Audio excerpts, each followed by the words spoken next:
Coming up on the live and interactive ACSA legislative lunch break, Edgar and I will get you all of your latest news and information from the state capitol and CDE with an in-depth analysis on how it impacts you. We've also got information on a state board meeting that's happening right now.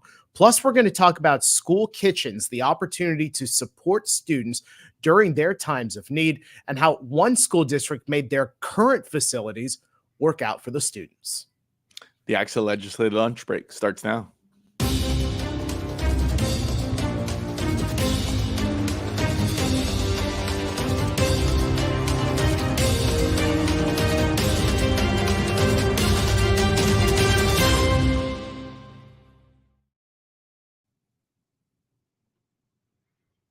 O'clock on a Wednesday, we welcome you to the live and interactive ACSA legislative lunch break, along with Dr. Edgar Zazwata, ACSA's executive director.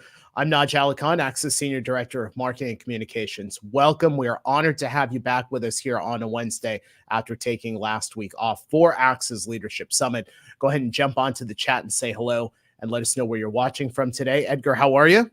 Good, Naj. It's good to be back into the swing of things. I know it was a big week last week. Enjoyed having 800 or so of our friends from around the state here in our backyard in Sacramento. It was nice to get to host. Saw a lot of folks, got a lot of comments about how they appreciate tuning in every week. No one called me Naj throughout the week, so that's always nice. So no, it was all told very successful week, and we appreciate everybody who joined us for our annual summit there.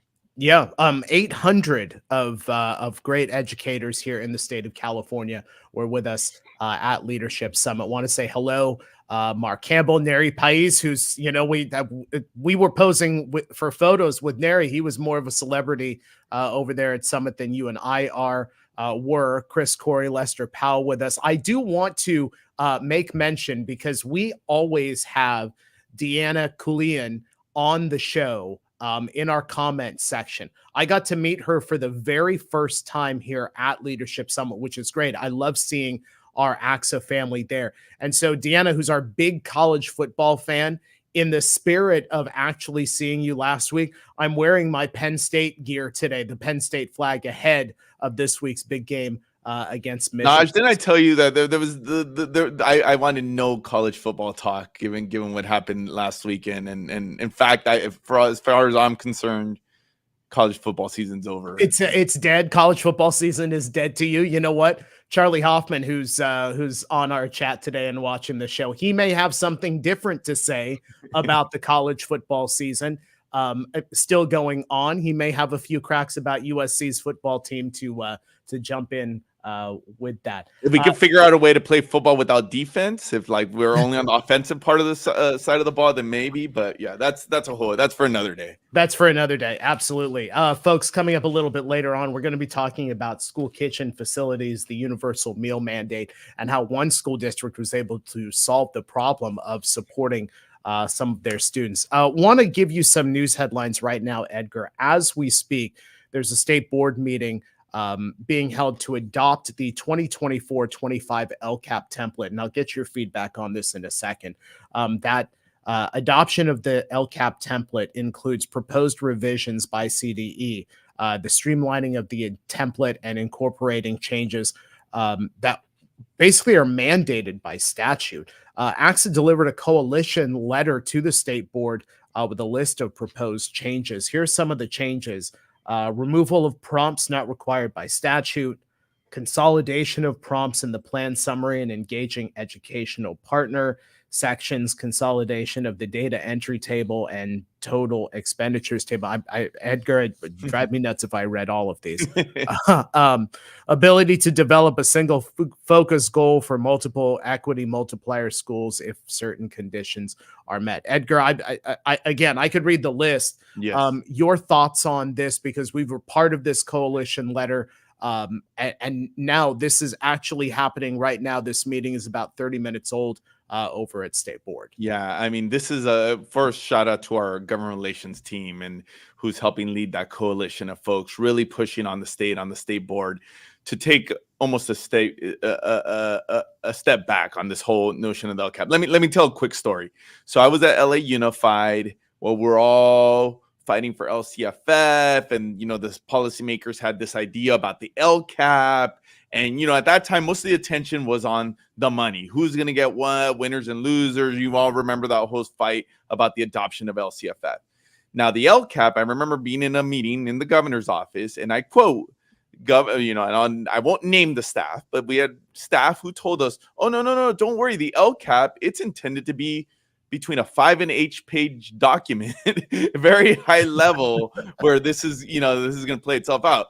All of you who have to deal with LCAPs these days know that the idea of a 5 to 8 page LCAP is just, we've gone in the complete different direction, right? Like we're talking about hundreds of pages and the complete changes. So I think for us right now, this is really outshoot of all the feedback that we get from the field, that we do need to maybe think about how can we go in the opposite direction instead of always adding to that document, which takes time, especially in districts without all the capacity. If somebody is working on the LCAP and all the administrative bureaucratic burdens, somebody's not serving kids, right? Somebody's not attending to other things. So that's kind of the big thing of, or we're trying to put some pressure on the state to really streamline that in the opposite direction.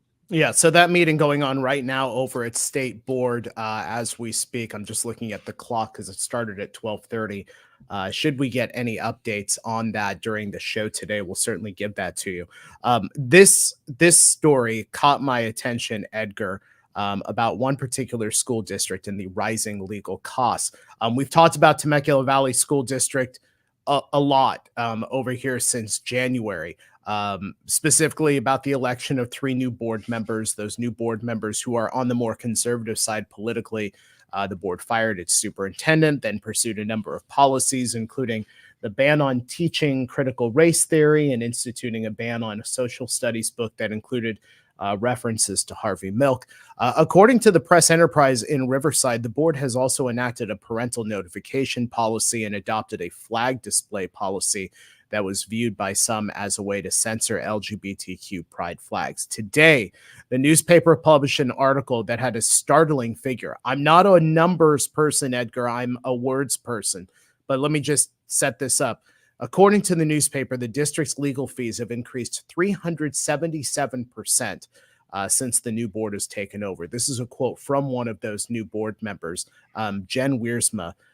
This was sent to a reporter via email. She said, quote, challenging the status quo with standards of accountability has resulted in union members and community activists filing frivolous lawsuits and complaints in retaliation. She went on to say, the increased need for counsel has been essential for thwarting these repeated attacks and developing new policy. Now, here's the counter to that. One of the incumbent board members has called the legal fees, quote, insane.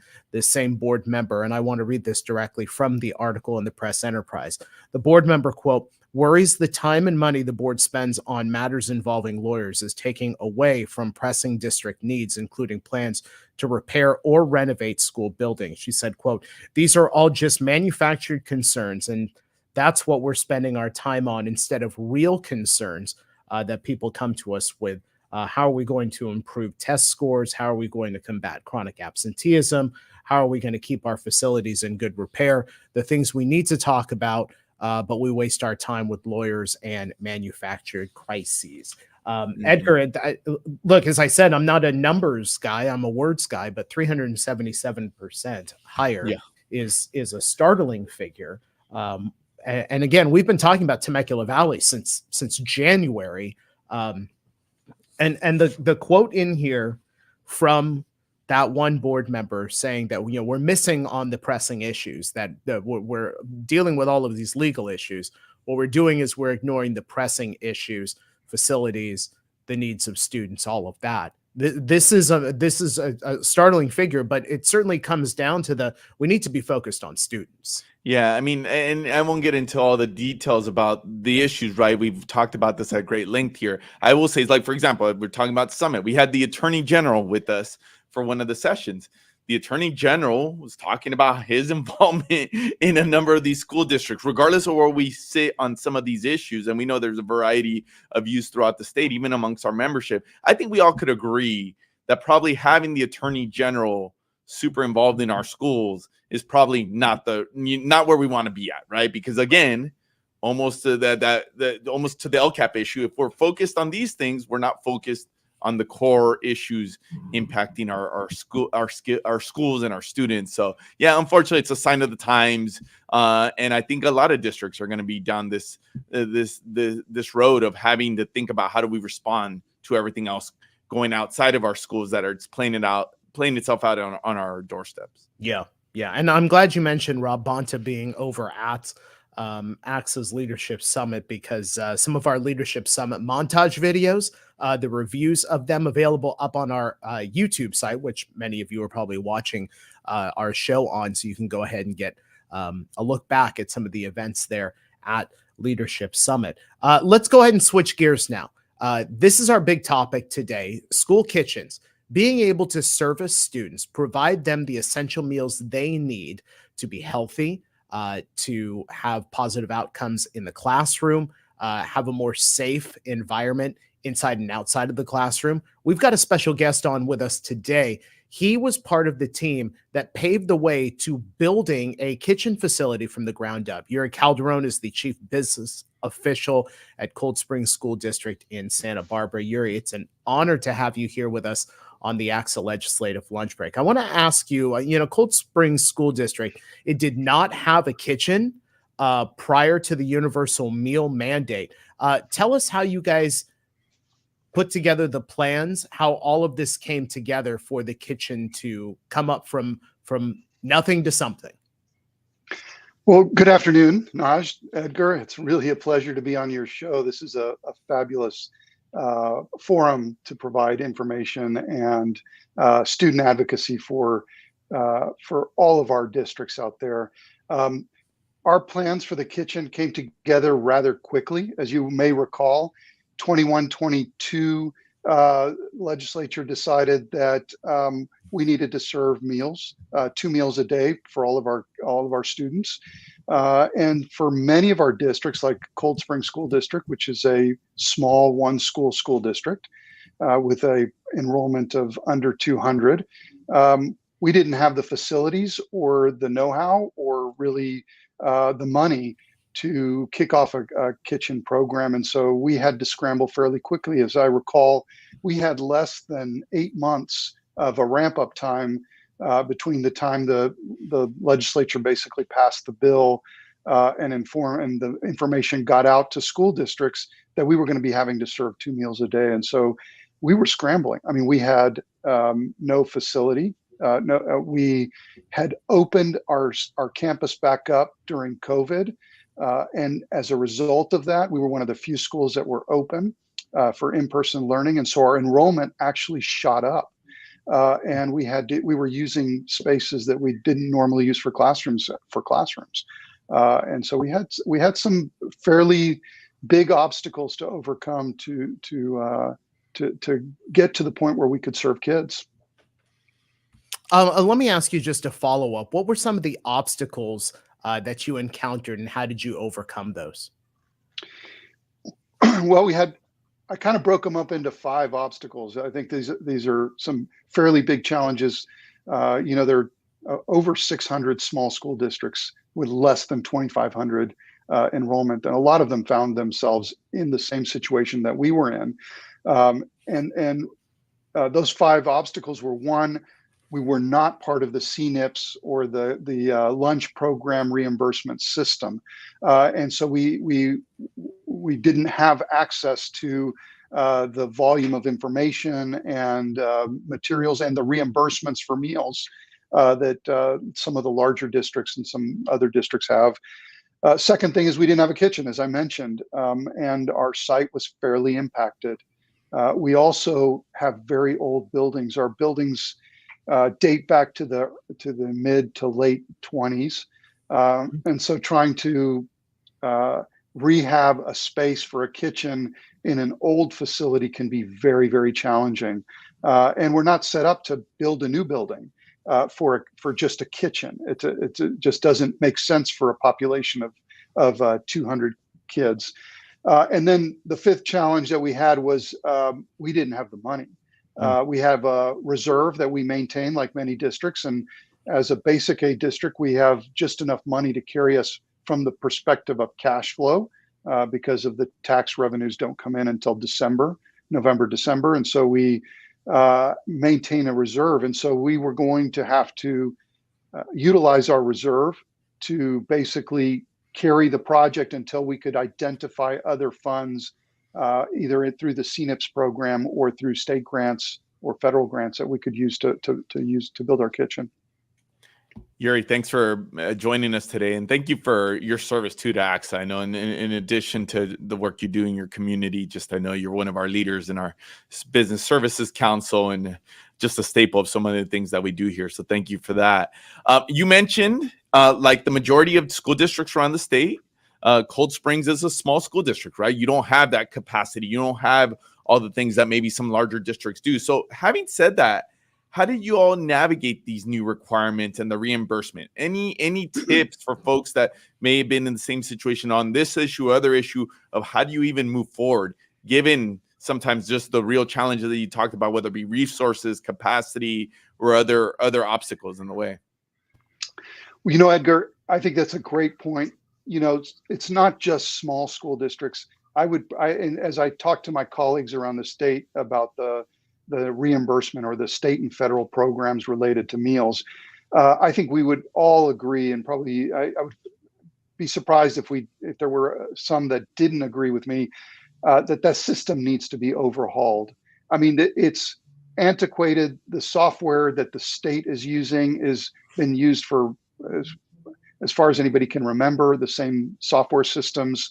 And also there's kind of a little bit of a rotating door over at CDE when it comes to the support and help that school districts get. It is a bureaucratic. The breakfast and lunch program are a bureaucratic nightmare. I mean, the regulations alone. I mean, I'm the CBO. I'm the director of facilities. I'm the director of the nutrition program. I like, that's like most of us small districts. We don't have staff that can dedicate. In a larger district, you may have 4 or 5 people that are in charge of just reading and managing those regulations. And so I relied very heavily on my colleagues. Some shout outs like Dina Bortz over at Guadalupe. She spent hours of her time on the phone with me saying, no, you got to do it like this, or you got to do it like this. And that program goes down to so much detail that even the order for which you serve the food is regulated. And if you can imagine, I mean, just as a small district, I mean, it's all hands on deck when lunch comes around. So I have instructional aides, I have teachers, I have office staff that are running around trying to make sure that we're being able to serve those meals to the kids. And it's not like a dedicated staff for doing this. And so I would advocate strongly, CDE needs to recognize how short-staffed small school districts are and how we wear multiple hats.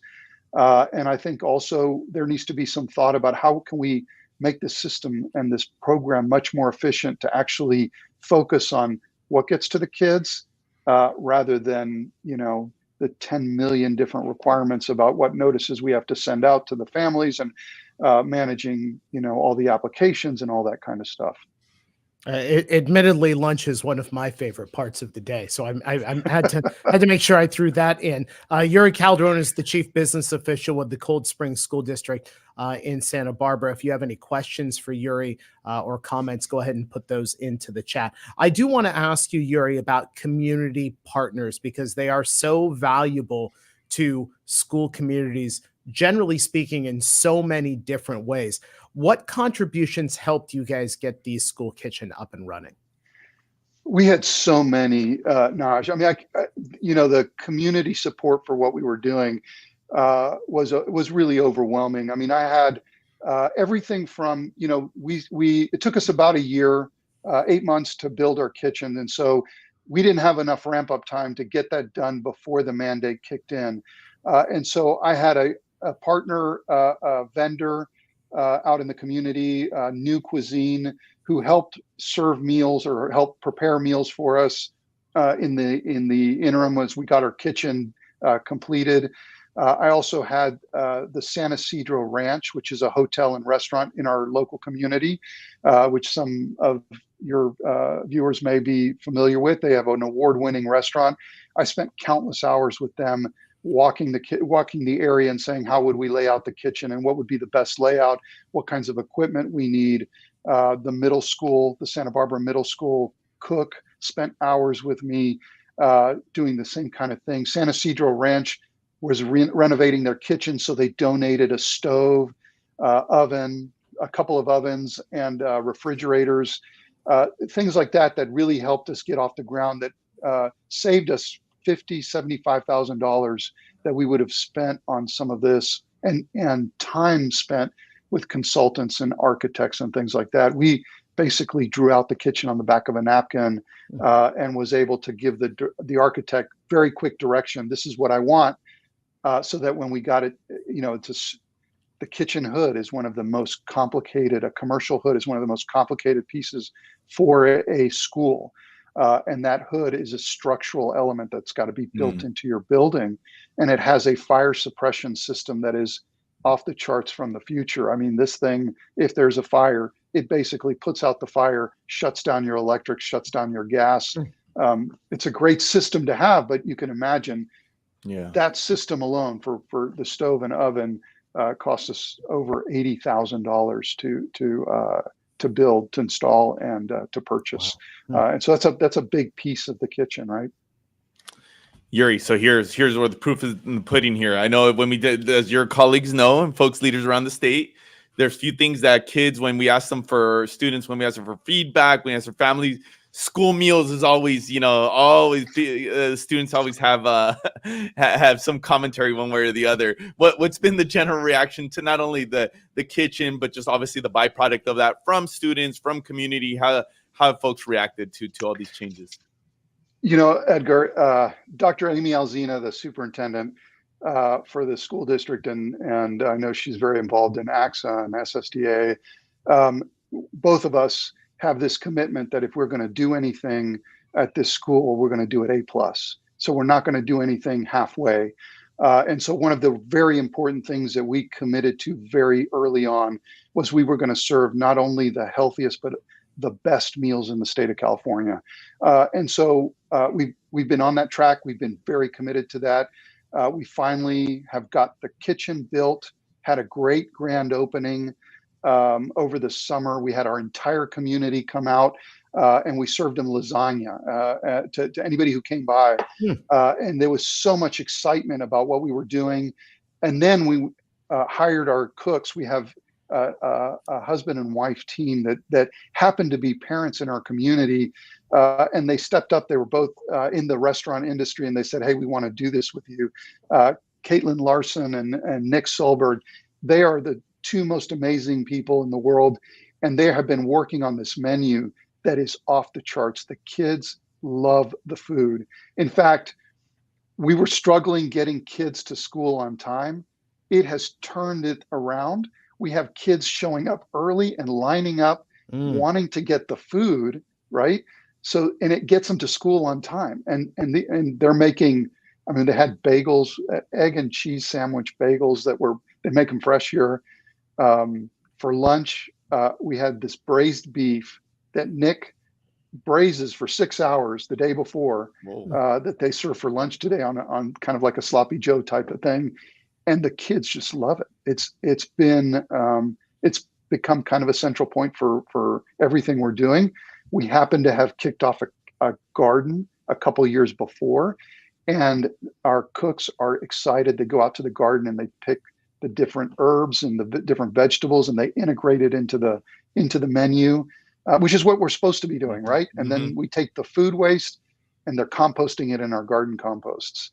And so this is what's supposed to happen. And it's integrated into our garden curriculum. No, all the stuff you threw out my way, I didn't get a chance to eat lunch, so now I'm getting hungry. Everything that you're telling us about. I would say that I would invite you to have the braised beef, but you know what? It was gone. Kids came back for seconds, and there was none left over. Well, you know what? That actually, because you talked about the braised beef, you talked about lasagna. So as you're saying this, and I'm going to put both of you on. I'm going to put some pressure on both of you. As we've been talking about this, I was trying to figure out what my favorite school lunch meals were while I was going to school. So Edgar, you're next. So get your answers ready. The square slice of pizza was number one, right? Crunchy tacos, because we never had those in the house. That was number two. And then somehow they used to make these giant chocolate chip cookies that were like the size of a hubcap. Those, I have no idea.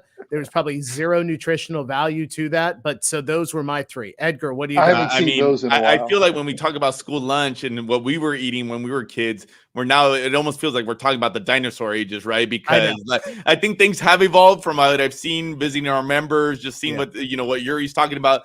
It definitely thinks that we leveled up. But with that being said, I think the plain chicken sandwich was my go-to. Probably nothing on it. Like I had no, not very creative there. But if I have to remember school lunch as a kid, that was it. All right. So Yuri, here's your question. What's your personal favorite that is currently on that school lunch menu?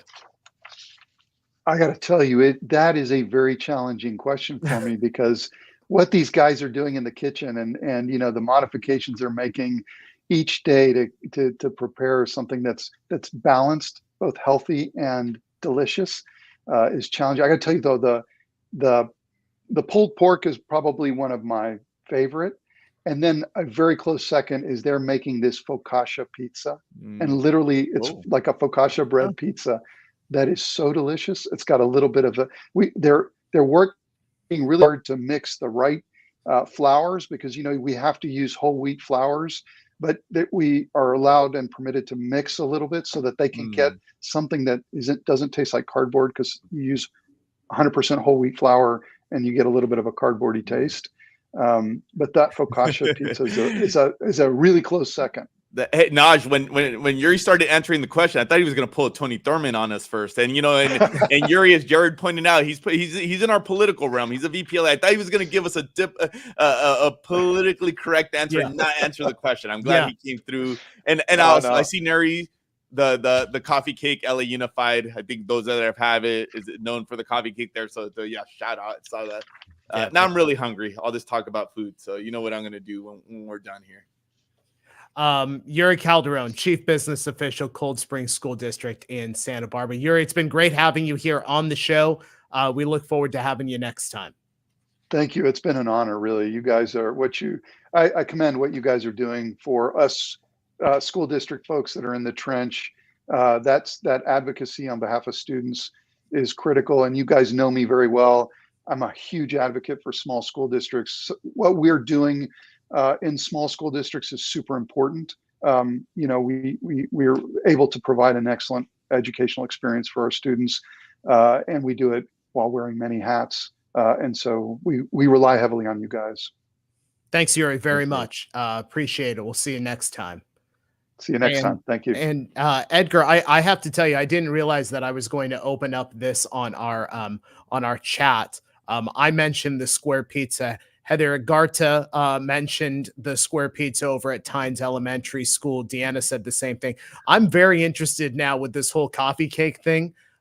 We've got turkey confetti soup on Thursdays, and I'm just going to go ahead and bring this up because this is happening on the chat with all of our producers in the background. We've got Michael, one of our producers, saying the gumbo because he's from Louisiana. And then Gianna said, I think the grilled cheese sandwich. Is that what I saw? Grilled cheese sandwich on there. I got to go find it. Yes, grilled cheese sandwiches over at Fremont Unified School District. So clearly, the second we start talking about food, Edgar, it is the lunch. Everybody, it was like last week. I can't remember if it was on this show and some other meeting we were trying to rank favorite Halloween candy. I mean, this elicited some reaction here. So we'll have to revisit this. We'll have to have some official rankings here. Yeah, at some point. You know what? Next time we're down in Los Angeles, Edgar, you owe me some of that coffee cake. Well, yeah, I think Neri could hook it up there. Neri can hook us up with that. Yeah. Folks, want to remind you, if you like the show, if you like what you've seen, we invite you to like us on Facebook or subscribe to us on YouTube. You'll get instant alerts when we're about to come on live with breaking news. Plus, you'll get a weekly reminder of when our show is coming on. So go ahead and subscribe and like us. Also, if you have great stories happening in your school community, we want to tell those stories too. Go ahead and send your news releases, photos, talking points, bullet points to our great EdCal editor, Michelle Carl at mcarl@ACSA.org. Edgar, we have crossed over past the bottom of the hour. So we will not be on next week or Thanksgiving week, but we'll come on after that as we move our way into the start of budget season. We're going to have to talk about that. We'll have the tax returns. We'll have some clarity on the tax money that's coming in. So folks, go ahead and plan your schedule for that. And folks, thank you so much for being with us here on the live and interactive ACSA Legislative Lunch Break. Remember, we are here Wednesdays on ACSA Facebook and ACSA YouTube. Have a great rest of the day and rest of the week, and we'll see you next time.